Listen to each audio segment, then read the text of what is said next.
Hello my dear friends, आपका स्वागत है आपके अपने यूट्यूब चैनल जे पाठशाला में। और आज हम करने जा रहे हैं क्लास 6 हिस्ट्री के एनसीईआरटी के एमसीक्यू।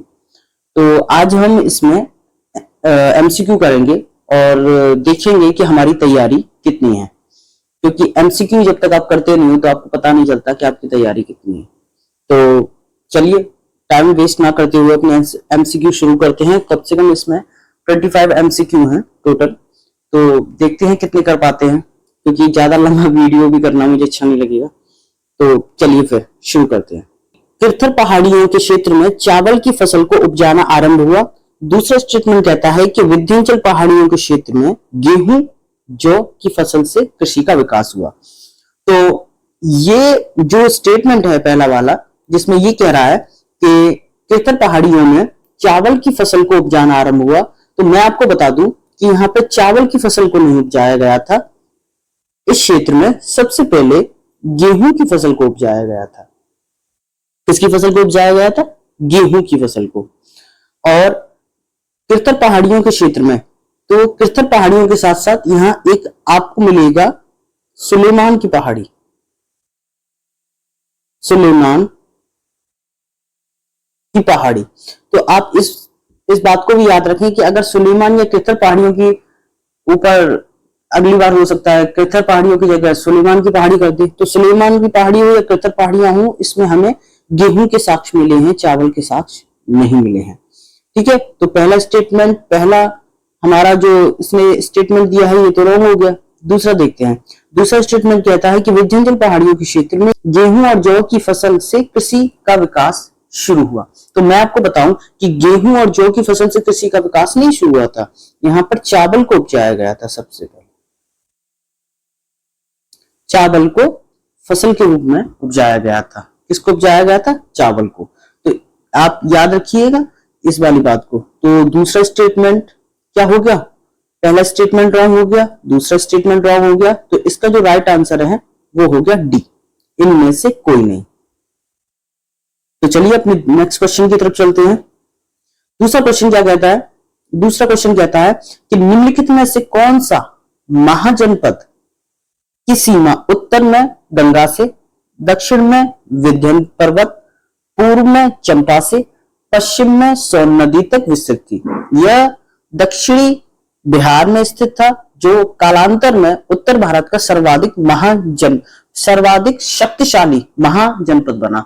देखिए, जब हम ये बात पढ़ते हैं ना कि सर्वाधिक शक्तिशाली महाजनपद, तो हमारे दिमाग में ना फौरन इस चीज का क्लिक हो जाता है कि ये जरूर बात कर रहा होगा मगध महाजनपद की। तो ये बहुत ही ज्यादा इजी क्वेश्चन है, तो मेरे ख्याल से इसको हर कोई या हर बच्चा जिसने एनसीईआरटी को पढ़ा होगा वो कर लेगा। क्योंकि जब तो अगले क्वेश्चन की तरफ चलते हैं, देखते हैं ये क्या कहता है। ये कहता है कि निम्नलिखित में से कौन सा पुरापाषाणिक पुरास्थल नहीं है? निम्नलिखित में से कौन सा पुरापाषाणिक पुरास्थल नहीं है? तो नहीं पे सबसे पहले हम गोला बना लेंगे, ऐसे सर्कल कर लेंगे। तो जहां आपको नहीं लिखे पहले सबसे पहले उस पर दूर से ही ऐसे सर्कल बना लीजिए, ताकि वो पता चल जाए कि इसमें नहीं पूछा है। तो नहीं पूछा है, तो आपको पता होगा कि भीमबेटका जो है वो एक पुरापाषाणिक स्थल है। कुरनूल जो है वो एक पुरापाषाणिक स्थल है, और होमसी जो है वो एक पुरापाषाणिक स्थल है। ब्रह्मागिरी जो है वो पुरापाषाणिक स्थल नहीं है। तो जैसा क्वेश्चन पूछ रहा है कि पुरापाषाणिक स्थल इनमें कौन नहीं है, तो इसमें ब्रह्मागिरी जो है वो पुरापाषाणिक स्थल नहीं है। तो ये कौन सा स्थल है? ये आपका मध्य पाषाणिक स्थल है, मध्य पाषाणिक स्थल है। ठीक है, इस बात को आप याद रखें। चलिए, तो इसका आंसर क्या हो गया? इसका आंसर हो गया सी। अब नेक्स्ट क्वेश्चन की तरफ चलते हैं। Question number 4। क्वेश्चन नंबर 4 क्या कहता है? क्वेश्चन नंबर 4 कहता है कि निम्नलिखित विकल्पों में से नवपाषाणिक पुरा स्थल है। अब यहां पूछ रहा है ये नवपाषाणिक पुरा स्थल है, तो हमें नवपाषाणिक पुरा स्थलों की खोज करनी है यहाँ पे। तो नवपाषाणिक पुरा स्थल कौन सा है हमारा? तो आपको ये पता होगा कि भीमबेटका जो है वो पुरापाषाणिक स्थल है, तो ये तो हो नहीं सकता। जहां पे 3 है वहां पे उसको आप काट सकते हो कि यहाँ त्रिवे रखा है, इसको काट दिया हमने। यहां पर 3 दे रखा है, इसको काट दिया हमने, यहां पर भी 3 दे रखा है, इसको काट दिया हमने।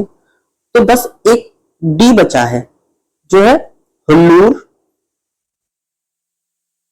बुर्जुहोम और चिरांद। निकल के आ गया आंसर, हुल्लूर है, बुर्जुहोम है और चिरांद है।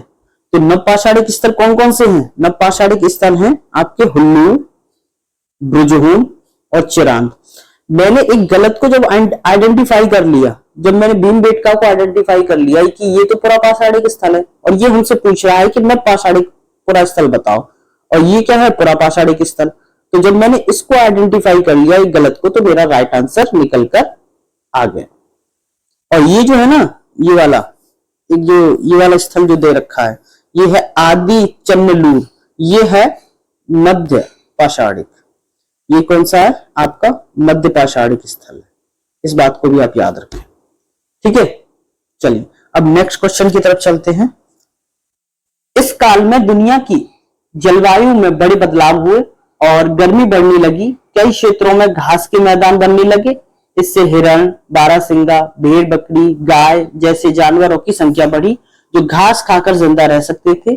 जो लोग इन जानवरों का शिकार करते थे वे भी इनके पीछे आए और इनके खाने पीने की आदतों और प्रजनन के समय की जानकारी हासिल करने लगे। और इस काल में मछली भोजन का महत्वपूर्ण स्रोत बन गई। तो ये पूछ रहा है कि ये किस टाइम पीरियड की बात कर रहा है, ऐसा किस टाइम पीरियड पे हुआ करता था? तो मैं आपको बताऊं, ऐसा हुआ करता था मध्य पाषाण काल में। तो चलिए अगला क्वेश्चन देख लेते हैं। निम्नलिखित कथनों पर विचार कीजिए। भीमबेटका प्राग ऐतिहासिक काल की शैल चित्र कला के लिए प्रसिद्ध थी। दूसरा स्टेटमेंट है भीमबेटका की गुफाओं में राख के अवशेष मिले हैं। तो मैं आपको बता दूं कि भीमबेटका जो है वो शैल चित्रकारी के लिए प्रसिद्ध है, ये तो बिल्कुल राइट आंसर है। और दूसरा जो है कि भीमबेटका की गुफाओं में राख के अवशेष मिले हैं, तो मैं आपको बता दूं कि ये जो स्टेटमेंट है ये पूरी तरीके से रॉन्ग है। भीमबेटका से राख के एविडेंस नहीं मिले हैं, ये मिले हैं कुरनूल से। कहां से मिले हैं? ये आपको मिले हैं कुरनूल की गुफा से। इसकी किसके? ये राख के अवशेष मिले हैं। तो आप इस बात को याद रखेंगे। तो इसका जो राइट आंसर है वो क्या हो गया? इसका राइट आंसर हो गया ए, केवल एक। चलिए अगला क्वेश्चन देख लेते हैं, क्वेश्चन 7। तो निम्नलिखित में से कौन से लक्षण सिंधु सभ्यता के लोगों का सही चित्रण करते हैं? तो पहला स्टेटमेंट कहता है कि उनके विशाल महल और मंदिर थे। दूसरा स्टेटमेंट कहता है कि वे देवी और देवताओं दोनों की पूजा करते थे। तीसरा स्टेटमेंट कहता है कि वह युद्ध में घोड़ों द्वारा खींचे गए रथों का प्रयोग करते थे। नीचे दिए गए कूट का प्रयोग कर सही कथन और कथनों को चुनिए। तो हमें इसको आइडेंटिफाई करना है कि इसमें से सही क्या है और हमें इसमें से राइट आंसर को निकालना है। तो मैं आपको बता दूं कि जब आपने इस चैप्टर को पढ़ा होगा तो आपने देखा होगा कि जब हम इंडस वैली सिविलाइजेशन को पढ़ते हैं तो हम वहां कहीं भी मंदिर के साक्ष्य नहीं देखते हैं। किसके साक्ष्य नहीं देखते हैं? मंदिर के। तो ये स्टेटमेंट तो पूरी तरह से रॉन्ग हो गया। हुआ कि नहीं हुआ? ठीक है। दूसरा स्टेटमेंट कहता है कि वे देवी और देवताओं की पूजा करते थे, तो इसे अभी छोड़ देते हैं। तीसरा स्टेटमेंट पढ़ते हैं कि वे युद्ध में घोड़ों द्वारा खींचे गए रथों का प्रयोग करते थे। तो आपको पता होगा कि जो घोड़ा है वो आपको मिला है कहां से? केवल उसके जो साक्ष्य हैं वो आपको मिले हैं सुरकोटदा से। कहां से मिले? सुरकोटदा से।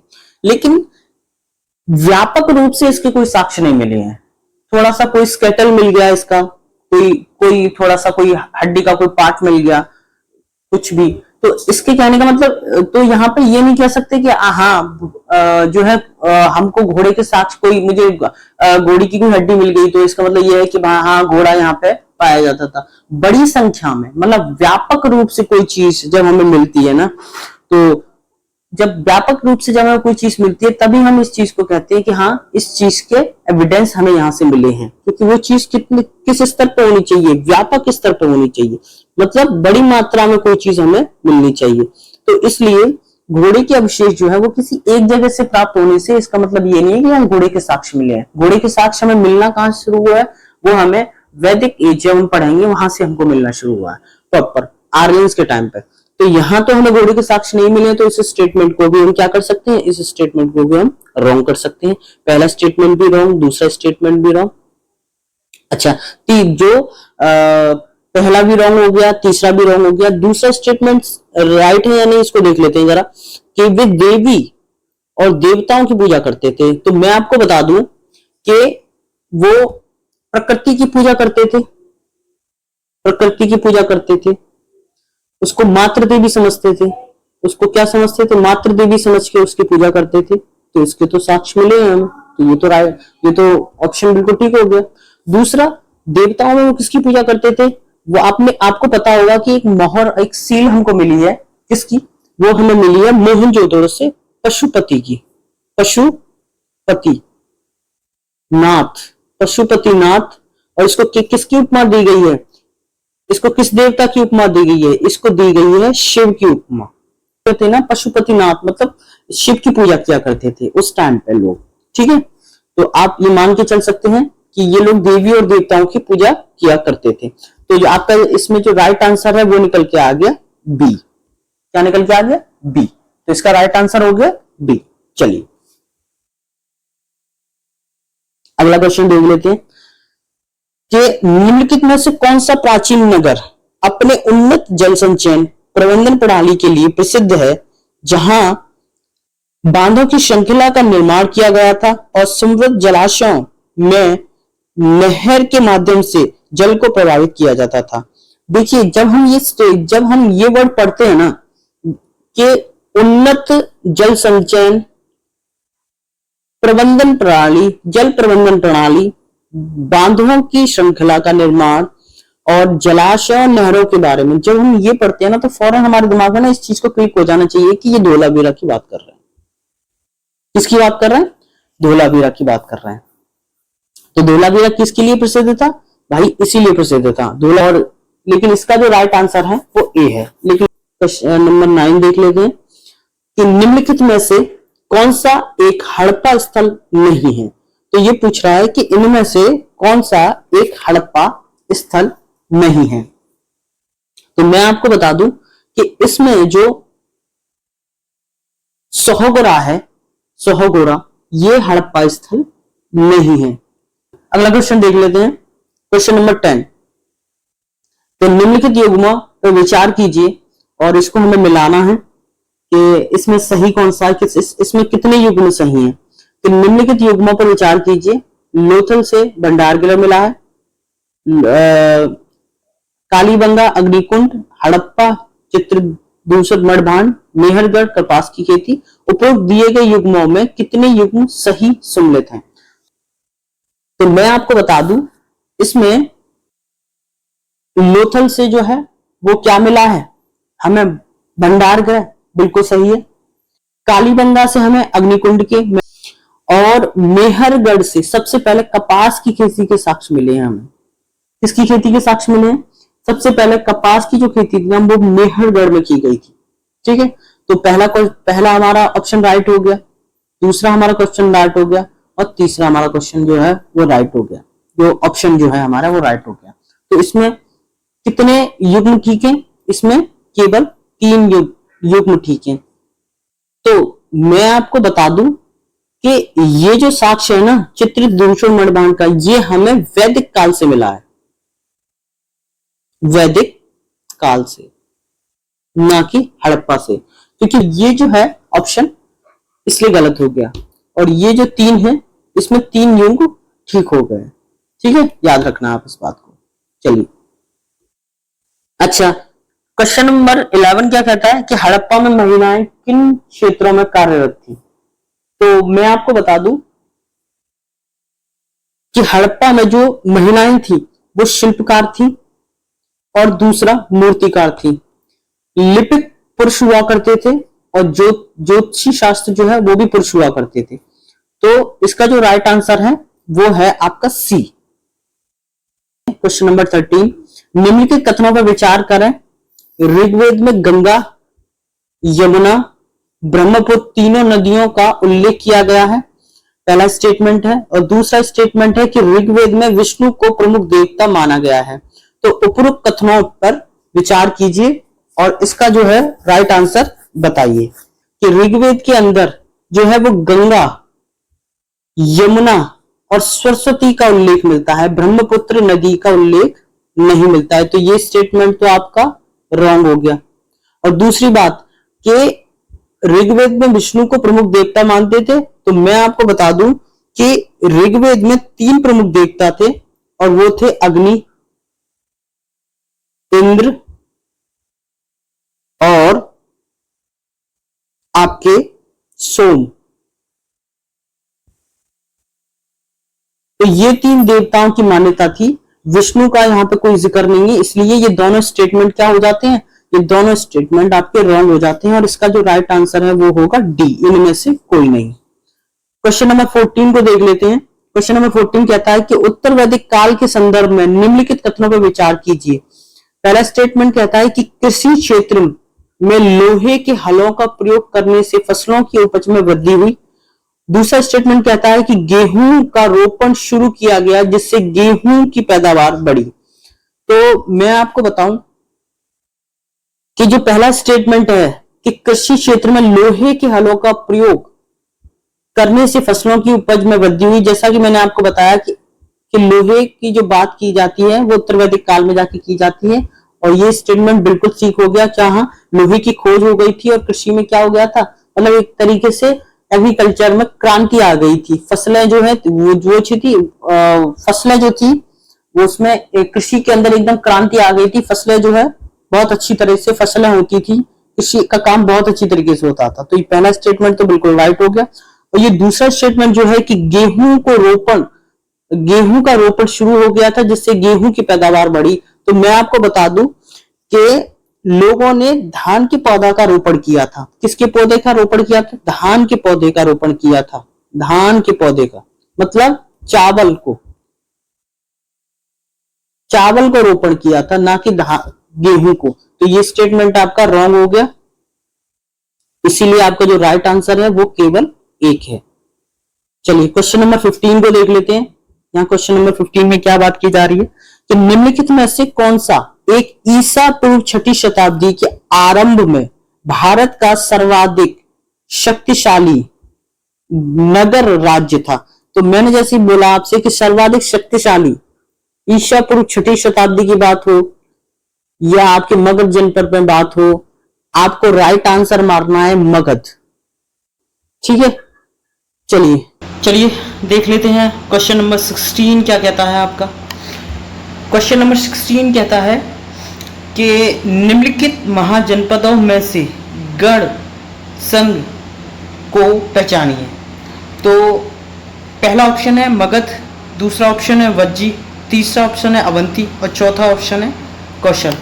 तो आपको यहाँ पे बताना है कि इनमें से गढ़ संघ कौन सा है। तो गढ़ संघ के अंदर ना ऐसा होता है कि कई शासक होते हैं और कभी कभी लोग एक साथ शासन करते हैं, जिसमें प्रत्येक व्यक्ति राजा हो सकता है। ठीक है, कई लोगों का मतलब ये समझिए ग्रुप ऑफ पीपल होता है एक तरह से, और वहाँ हर कोई राजा होता है। तो बस ये पूछ रहे हैं कि निम्नलिखित महाजनपदों में से गढ़ संघ को पहचानिए। तो ऐसा कौन सा था, तो आपको हमें इसमें राइट आंसर बताना है। तो आप मुझे कमेंट बॉक्स में कमेंट करके बताइएगा, लेकिन मैं आपको बताऊं कि जो इसका जो राइट आंसर है ना वो है बी, वज्जी, वो गढ़ संघ है इसमें। ठीक है, चलिए नेक्स्ट क्वेश्चन देख लेते हैं। देखिए क्वेश्चन नंबर 17 क्या कहता है कि मैसिडोनिया का राजा सिकंदर विश्व विजय करना चाहता था। पूरी तरह सफल ना होने पर भी वह मिस्र और पश्चिमी एशिया के कुछ राज्यों को जीतता हुआ भारतीय उपमहाद्वीप में व्यास नदी के किनारे तक पहुंच गया। जब उसने किस राज्य की ओर कूच करना चाहा तो उसके सिपाहियों ने इनकार कर दिया और वे इस बात से भयभीत थे कि भारत के शासकों के पास पैदल, रथ और हाथियों की बहुत बड़ी सेना है। तो क्वेश्चन ये पूछ रहा है कि इनमें से जो ऑप्शन दे रखे हैं, इनमें से ऐसा कौन सा वो राज्य था जिसकी तरफ बढ़ने से सिकंदर की सेना ने बिल्कुल मना कर दी, भैया हम यहाँ नहीं जाएंगे। तो आपको इसका राइट आंसर मुझे बताना है कमेंट बॉक्स में। लेकिन मैं आपको यहाँ बता दूं कि यहाँ पे जो है इसका राइट आंसर है मगध। तो इसके बारे में मैं आपको थोड़ा सा बता दूं कि लगभग 200 सालों के भीतर, ये समझ लीजिए, जब इसकी स्थापना हुई, जो मगध राजवंश की स्थापना हुई थी, जब इन्होंने मगध राज की स्थापना की थी, उसके 200 सालों के भीतर मगध जो है वो सबसे महत्वपूर्ण महाजनपद हो गया था। और ये समझिए कि मगध का जो एक हिस्सा है ना, पूरा वो जंगलों से भरा हुआ था। और इन जंगलों में रहने वाले हाथियों को पकड़कर इन्होंने क्या किया था, यहाँ के राजा ने उन्हें प्रशिक्षित कर उसमें सेना में भर्ती कर लिया था। तो इनकी जो ख्याति थी ना, वो दूर दूर तक फैली हुई थी। तो इसलिए इसकी सेना ने क्या कर दिया, मना कर दिया कि भाई हम नहीं जाएंगे। तो इसका जो राइट आंसर हो गया ना, वो हो गया मगध। चलिए तो चलिए नेक्स्ट क्वेश्चन की तरफ चलते हैं। क्वेश्चन नंबर 18, निम्नलिखित युग्मों पर विचार कीजिए। एक तरफ दर्शन दे रखा है और दूसरी तरह है इसके संस्थापक। तो हमें बताना है कि इसमें उपरोक्त युग्मों में से कितने युग्म जो हैं वो सही सुमेलित हैं। तो पहला दे रखा है वैशेषिक, इसके जो बराबर देखा है कपिल, सांख्य, कणाद, न्याय, गौतम और मीमांसा, जैमिनी। तो आपको बताना है कि इसमें से कितने युग्म जो हैं वो सही हैं। तो आप मुझे कमेंट बॉक्स में कमेंट करके बताइएगा। लेकिन मैं आपको बता दूं, मैं इसके बता दूं आपको, वैशेषिक के जो है, जो पहला ऑप्शन है, इसके कपिल नहीं है। कौन है? वो है कणाद। कणाद, ठीक है। इसके तो ये हैं, तो ये तो रॉन्ग हो गया। और दूसरा जो हो गया सांख्य, सांख्य के जो है वो कणाद नहीं है। वो कौन है? वो है कपिल। तो इन्होंने ऑप्शन को क्या कर दिया है, अदला बदली कर दी है, ठीक है। ऑप्शन की क्या कर दिया इन्होंने, अदला बदली कर दी है। तो ये दोनों ऑप्शन जो है, पहला और दूसरा, ये तो रॉन्ग हो गए। तो तीसरा ऑप्शन देख लेते हैं। तीसरा ऑप्शन कहता है न्याय, न्याय के गौतम, बिल्कुल ठीक है। और मीमांसा के जैमिनी, ये भी बिल्कुल ठीक है। तो इसमें जो राइट आंसर है वो आपका हो गया, केवल 2 युग्म इसमें सही हैं, ठीक है। तो इसका राइट आंसर हो गया बी। तो चलिए नेक्स्ट क्वेश्चन की तरफ चलते हैं। क्वेश्चन नंबर 19 देख लेते हैं। तो निम्नलिखित कथनों पर विचार करें और इसमें बताएं। पहला ऑप्शन जो है वो ये है, पहला स्टेटमेंट जो हम पढ़ लेते हैं वो ये है कि वर्धमान महावीर की माता लक्ष्मी के प्रधान चेतक की पुत्री थी। दूसरा स्टेटमेंट कहता है कि गौतम बुद्ध की माता कौशल राजवंश की राजकुमारी थी। और तीसरा कहता है कि 23वें तीर्थक पार्श्वनाथ बनारस से थे। तो मैं आपको बता दूं, आपने एनसीईआरटी को अगर ध्यान से पढ़ा है तो आपने देखा होगा कि जो 23वें तीर्थक थे ना, पार्श्वनाथ, ठीक है, 23वें तीर्थक थे वो। 24 में कौन थे? महावीर। जो 23वें तीर्थक थे ना, वो पार्श्वनाथ, वो बनारस थे। ये तो बिल्कुल राइट आंसर हो गया। और दूसरी बात, ये जो गौतम बुद्ध की जो माता थी ना, वो कौशल राजवंश की राजकुमारी थी। तो ये आंसर भी बिल्कुल ठीक हो गया, ये भी ठीक हो गया, ये भी ठीक हो गया, ठीक है। तो 2 और 3 तो ठीक हो गए। ये जो पहला वाला था ना, इसमें ये पूछ रहा है कि वर्धमान महावीर की माता लक्ष्मी के प्रधान चेतक की पुत्री थी। तो मैं आपको बता दूं कि वो चेतक जो था ना, उनकी पुत्री नहीं थी, वो उनकी क्या थी? उनकी बहन थी। कौन थी? उनकी बहन, उनकी सिस्टर थी वो। तो ये ऑप्शन क्या हो गया, ये जो स्टेटमेंट है वो क्या हो गया? वो रॉन्ग हो गया। तो इसका राइट आंसर हो गया 2 और 3। राइट आंसर क्या हो गया इसका? 2 और 3, ठीक है। तो चलिए अब नेक्स्ट क्वेश्चन की तरफ चलते हैं। Question number 20। जितने भी क्वेश्चन मैंने आपको कराया है ना, आप मुझे इसका आंसर कमेंट बॉक्स में देना, क्योंकि मैंने तो आपको आंसर बता दिया, लेकिन आपको कितना पता है आप मुझे बताना। जैसे ये वाला क्वेश्चन है 20, भारत के संप्रतीक के नीचे उत्कीर्ण भारत की राष्ट्रीय आदर्शोक्ति सत्यमेव जयते कहाँ से ली गई है। तो ये क्वेश्चन इतना इजी है कि मोस्टली सबको पता होगा, इसलिए मैं इस पर कोई एक्सप्लेनेशन ना देके मैं आपको इसका राइट आंसर बता दूं। इसका जो राइट आंसर है वो है मुंडकोपनिषद, ठीक है। चलिए अब हम पढ़ रहे हैं क्वेश्चन नंबर 21। निम्नलिखित युग्मों में से कौन सा भारतीय दर्शन का भाग नहीं है। तो आपको मुझे इसमें से ये बताना है कि इसमें से कौन सा भारतीय दर्शन का भाग नहीं है। तो तो कोई भी जो सीरियस स्टूडेंट है, जो अच्छे से तैयारी कर रहे हैं, उन्हें पता होगा इसका आंसर देखते ही पता चल गया होगा। तो मैं आपको बता दूं इसका जो राइट आंसर है वो है, कौन सा नहीं है, तो इसका जो राइट आंसर है वो है सी, ये नहीं है। ठीक है, तो कौन कौन है? पहला वाला है आपके भारतीय दर्शन में, दूसरा वाला है और ये है आपका चौथा। ठीक है, चलिए नेक्स्ट क्वेश्चन की तरफ चलते हैं। हाँ, क्वेश्चन नंबर 22 क्या कहता है कि कुछ शैलकृत गुफाओं को चैत्य कहते हैं, जबकि अन्य को विहार, दोनों में क्या अंतर है? ठीक है, तो हमें बताना है कि जो चैत्य हैं उन्हें क्या कहते हैं और जो विहार है उन्हें क्या कहते हैं। तो मैं आपको बता दूं इसका आंसर जो है वो मोस्टली सबको पता होगा, क्योंकि बहुत इजी है, तो इसलिए पता ही होगा। क्योंकि जो चैत्य है वो क्या है? वो पूजा स्थल है, और जो विहार है वो भिक्षुओं का निवास स्थल है। चैत्य क्या है? पूजा स्थल है, और विहार क्या है? विहार क्या है? वो निवास स्थल है। तो इसका आंसर क्या हो गया? इसका आंसर हो गया आपका बी। ठीक है, इसका राइट आंसर हो गया बी। चलिए नेक्स्ट क्वेश्चन की तरफ चलते हैं, फटाफट देख लेते हैं। तो क्वेश्चन नंबर 23 इसको देख लेते हैं। ये क्या कहता है कि निम्नलिखित में से कौन सा एक बौद्ध मत में निर्वाण की अवधारणा की सर्वश्रेष्ठ व्याख्या करता है? तो आपको बताना है कि इसमें निर्वाण की जो अवधारणा है उसकी सर्वश्रेष्ठ व्याख्या क्या करता है। तो हम जो है स्टेटमेंट दे रखे हैं, इनको पढ़ लेते हैं, फिर इसका राइट आंसर निकालते हैं।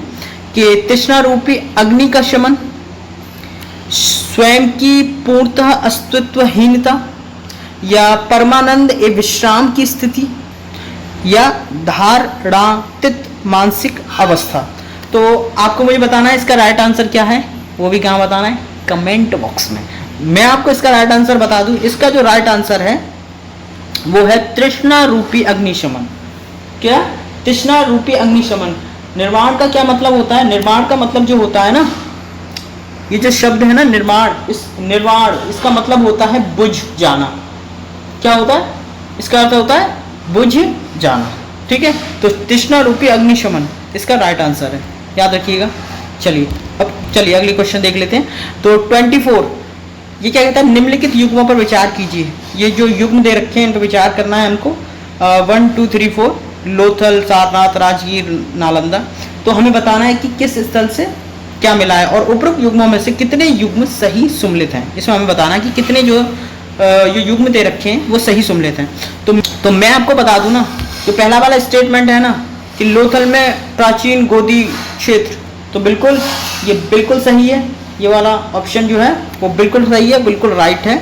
दूसरा वाला जो ऑप्शन दे रखा है ना कि बुद्ध ने प्रथम उपदेश दिया था सारनाथ में, जी बिल्कुल सही है। बुद्ध ने प्रथम उपदेश जो है ज्ञान प्राप्ति के बाद जो है वो सारनाथ के अंदर दिया था, जिसको बोला गया था धर्म चक्र परिवर्तन। ठीक है, और जो तीसरा स्टेटमेंट है जो दे रखा है राजगीर अशोक का सिंह स्तंभ शीर्ष, और चौथा दे रखा है नालंदा बौद्ध अधिगम का महान पीठ। तो मैं आपको बता दूं जो चौथा स्टेटमेंट दे रखा है ना वो नालंदा में बौद्ध अधिगम का महान पीठ। तो भाई नालंदा बिल्कुल है, नालंदा जो है बौद्ध अधिगम का, जो बौद्ध भिक्षु होते हैं वहाँ सीखते हैं, वहाँ नालंदा यूनिवर्सिटी है, बिल्कुल है। तो ये जो है तीसरा वाला स्टेटमेंट ये बिल्कुल क्या है? रॉन्ग है। ठीक है, ये क्या है? ये रॉन्ग है। तो इसमें कितने युग्म सही हैं? इसका जो राइट आंसर है वो है सी, इसमें 3 युग्म सही हैं। ठीक है, याद रखिएगा।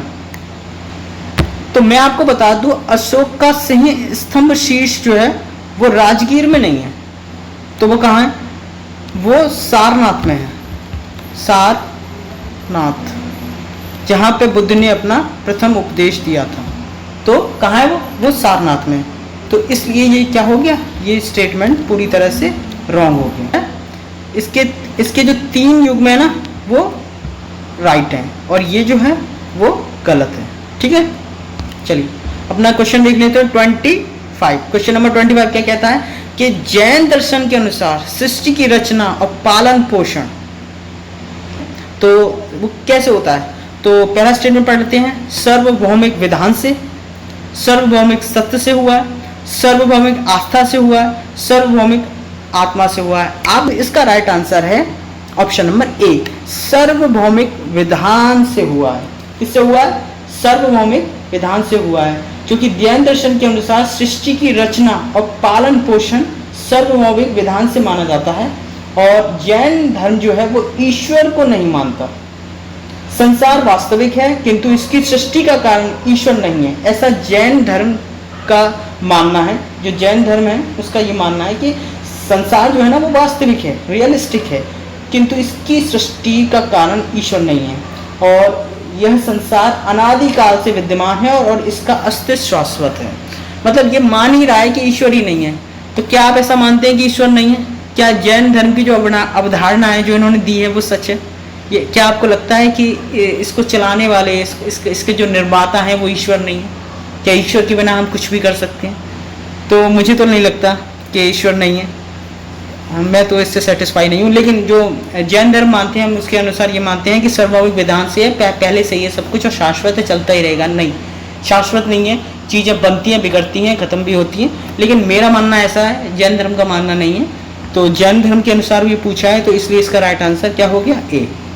तो चलिए मिलते हैं आपसे अब अगले वीडियो में। तब तक तंदुरुस्त रहिए, अच्छे रहिए और पढ़ते रहिए।